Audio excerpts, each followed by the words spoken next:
drives me insane. We need to change, people. We need to change the world. That's what we need to do. And I've got somebody who's about to join me who is looking to change the world. Let's see if she's connecting. I sincerely hope so. Well, here she goes. I think so. Any second now. Here she is.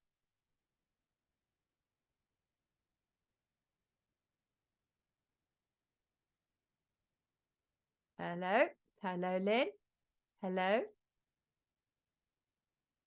It's still, I think it's ask to unmute. There we are. Yes. There we go. Sorry, I couldn't hear you. It wasn't coming through on mine. No problem at all. Everybody, it's Dr. Lynn Irving. How are you? Hello. I'm fine, thank you. It's a great morning. It is a lovely, it is Very actually fresh. a lovely morning. Do you know, it's really funny because the show starts at 7:30 and I'm now really acknowledging the fact that when I take my dog out, because I take my dog out before the show starts, and it's always been very, very dark, obviously through winter and everything. And now we're starting to see light coming, and it changes your entire perspective on everything, doesn't it? So yes. Well, I'm so lucky because we I don't have curtains, haven't had curtains for years. So I look out the window and see it coming, see the light coming in. I've just stopped having them.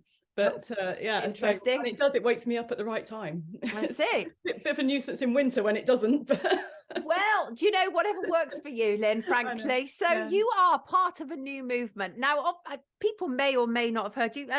You've talked to Richard Vobes, who was with us the other week. Lovely Richard. Yes. And yes, he's lovely. And you've formed this with two other people, haven't you? Which is, let me see, Rachel Elno and Julie Tasker. That's it, Rachel Elnor, yeah. Yes. And so have you been confirmed now by the Electoral Commission as being an established party, or are you still waiting for that to happen? Still waiting any day now. They say 6 weeks, and we are pretty much at, I suppose they've got another week to tell us. But I mean, if they come back saying no, obviously we make the alterations that they say and exactly again. Exactly. Well, it was lovely. Chris Smith, who is a riser, lovely. Thank you, Smith. Thank you, Chris, who introduced you to us. And it's the Love Party: Liberation, Opportunity, Vitality, Empowerment. That's right. Yeah. Now, I don't need to tell you, we live in a time of such political corruption. I mean, I don't even know where to start. Do you think that, and I mean this in no disrespectful way, do you see yourself as being able to be a legitimate force to take on the powers that be? I think it's the only force, actually. I think we have been in this fear-based politics for such a long time, and clearly it's not working. It means that we're very easy to control, very easily manipulated. So I think we are going to have to take our power back. We are going to have to move into the higher vibrations of love and confidence and all those things, happiness and being empowered. We're going to have to do that. That's not a choice that we have now.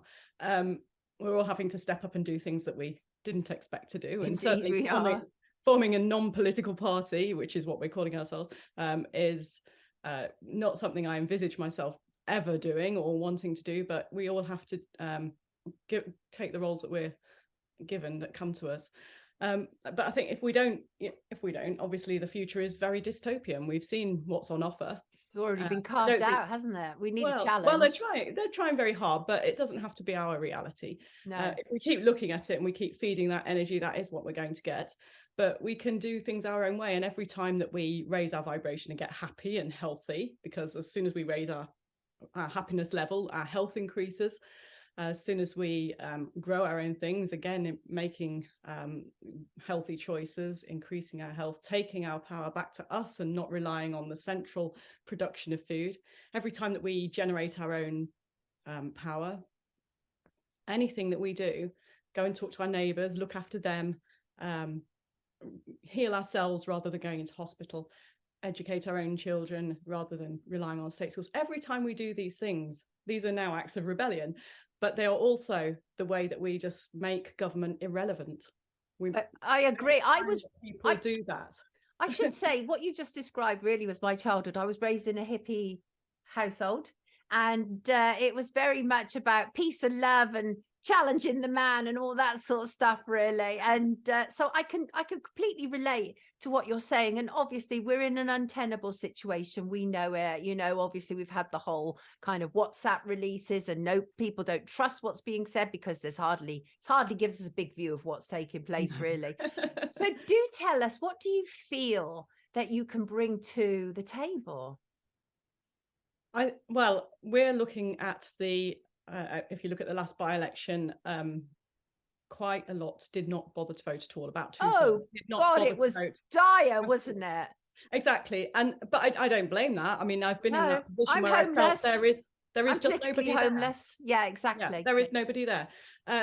Now, so people go, oh, well, the electorate isn't ready. That electorate isn't. The 30% that voted might not be ready for us. They're still happy with Tory and Labour, the globalist cabal parties, you know, Lib Dems, SNP and all that. Yes, there are 30% of the population that are still happy to go along with that old paradigm, and about 60% that are not, that have got nothing else to do. And what I'm saying is, we're using every means possible. There are people setting up food cooperatives, people setting up community initiatives all over, stand in the park. There are little movements, some are challenging it legally and all the rest of it.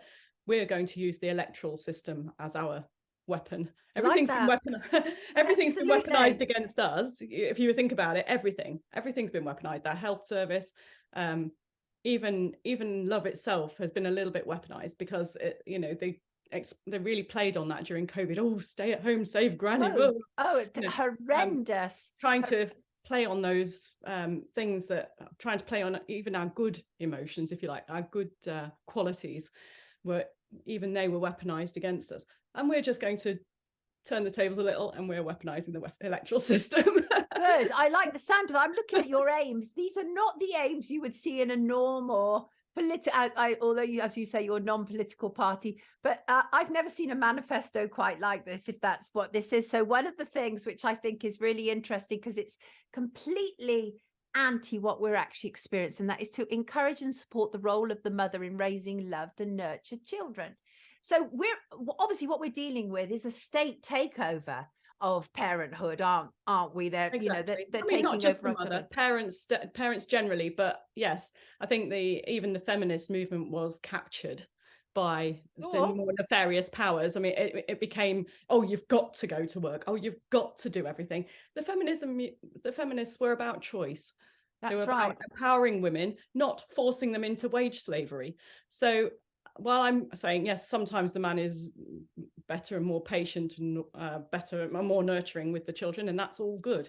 But the mother, the female role, has been hijacked, I think, and it's just become another form of slavery, wage slavery, instead of. I agree with you. So while you have those sort of aims, which are completely different to what about the more practical stuff? So you're talking about reducing tax. How would you do that? By taking the roles off government would be the simplest thing. First of all, we do not need this immensely bloated organization that has nothing better to do than create roles for itself. It's spending all our money, disempowering us, not empowering us. So we, by taking our own power back and not relying on the government, not, you know, and when I say us, I mean the community and all the various groups that used to have these roles. Even the WI, you know, used to have an important role in caring in the community. Taking these roles back from government, they do not need all that money. By stopping the phony interventions in foreign conflicts and things like that we should not be involved in. You know, why are we sending billions to Ukraine? It is not to help the Ukrainians. I mean, Zelensky's got enough money of his own. He's got loads of mansions, loads of absolute billions. He's not a pauper. Yeah, exactly. He can do a bit for himself. So basically what's happening there is that the money is being taken from us and laundered through Ukraine to these oligarchs that are trying to control the world, these megalomaniacs. And so we just don't need to stop that. If we didn't have that, we wouldn't have it. But think about tax anyway. Think about what's happening. If the government wants to pay for something, like it wants to buy £1 billion of waste PPE, or spend £1 billion on jabs and things like that, it gets the banks to print the money. It doesn't take it from our taxes. It gets the banks to print the money. What is the purpose of our tax at all? And the purpose of our tax is to keep us poor and dependent. 100% it is. There is no, I mean, it shouldn't be. It shouldn't be. And if the money was, you know, backed by gold or backed by something, right, some asset, rather than just being fiat currency, the money would have real worth. But at the moment, it's not backed by anything. It's debt. And all it's doing is allowing the government to take it from us, and they don't seem to have to justify anything at all.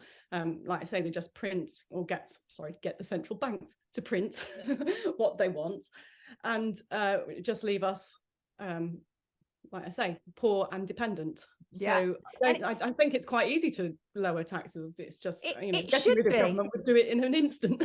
Yes, absolutely. So look, the thing is, right, the other issue that many people are very concerned about, and I speak as somebody who's always been absolutely pro-immigration and remains so. And I've talked about this a lot on Rise. My own daughter is mixed race. Her father was born in Jamaica, and I'm totally for a multicultural society. That's my thing. That's what I enjoy. But I have to agree with you about the protecting of borders, because we know there's a very serious problem going on there. So what would you do with regard to that? Well, let me say I'm also pro-immigration. I always find it very irritating when people say, "Oh, they're coming over here, taking over." It's disgusting language garnered from the far right. It's like, I'm sorry, but if you can't compete with someone who's got all these barriers of language and culture and no roots here, if you can't compete with that, then you really need to up your game. That's right. But it's not, I don't think that's the sort of people that we're worried about, really. A lot of people are very concerned about the people coming over in what looks like an organized I agree, population transfer from countries that frankly need their young men to do some work and put their countries back in order. They need those people there. They're breaking up the communities, and in some organized way. I wouldn't be surprised if Soros isn't behind it. It looks just like what he did in America. Yeah. But bringing over here and being bussed in a very organized fashion to hotels, like I say, it looks like a planned, I wouldn't say invasion, but definitely a population transfer, which is, just a manipulating thing, weakening both our communities and the communities that these people come from. So I think I would love open borders. That's the ultimate aim, is that we don't have this silly country thing at all. But we're a long way off it, because at the moment there are these nefarious forces, oligarchs, WEF, call it what you like. They're all the same people in the end, who are organizing chaos in the world. They are organizing wars. They're organizing disease, famine. They are basically making the conditions impossible for people to stay and thrive in their own communities. So of course they are also organizing the transfer of people over here to weaken our communities. So while that's going on, while this destabilizing influence is out there, we can't really just have open borders. And we would need to bring our own troops home, get them to guard where they're supposed to be guarding, not interfering in other people's business. Right. And I know that includes the dominions as well. I mean, there's some protectorates that you would also have to cover, but let's have them here protecting our own. I mean, frankly, the government has no role in this anyway. They are complicit, or they seem to be complicit. If they're not complicit, they're completely useless. So it doesn't really matter either way, but they seem to be complicit in this immigration, in this mass population movement. They could have stopped it by now. Come on. Of course they could. I mean, let's face it. I keep saying I would take that out of the government's hands at the moment, because they're doing a completely useless job and actually aiding and abetting it. Yes. So actually the WI would be better on the beaches patrolling that Dover, in my opinion. I would have Dad's Army, the WI, let them sort it out, because they would do a much better job. That would be so funny, wouldn't it? Lynn, well, I know some very fearsome ladies, actually. Yes, so do I, including myself. So, Lynn, unfortunately, we have to let you go, which is such a pity. But where can people find out more about you? love-party.co.uk. It's been so refreshing talking to you. Thank you. I mean, I'm completely politically homeless. I don't trust any of them. I don't even trust WhatsApps that are being leaked because they're just so cherry picked and selective. And I wasn't always like this. It's just many years of just seeing levels of corruption and reporting on it. It's a bit difficult to keep supporting it, really, isn't it? So, and that's the challenge for us, is to make sure that, it's why we've got 3 leaders. We can keep each other out of fear if we see one of us dipping down, and we can also make sure that we're not getting ego-y. I like that. I like that. Really good. Really like good. That a lot. Lovely, everybody. Dr. Lynn Irving from the Love Party, Liberation, Opportunity, Vitality, and Empowerment. And you can see she's full of all of them. Take good care of yourself, Lynn. God bless you. Take good care. Have a lovely Monday. Lovely. Lovely to see you. Well, the thing is, I completely hear what she's saying. It's ridiculous. The electorate have had enough.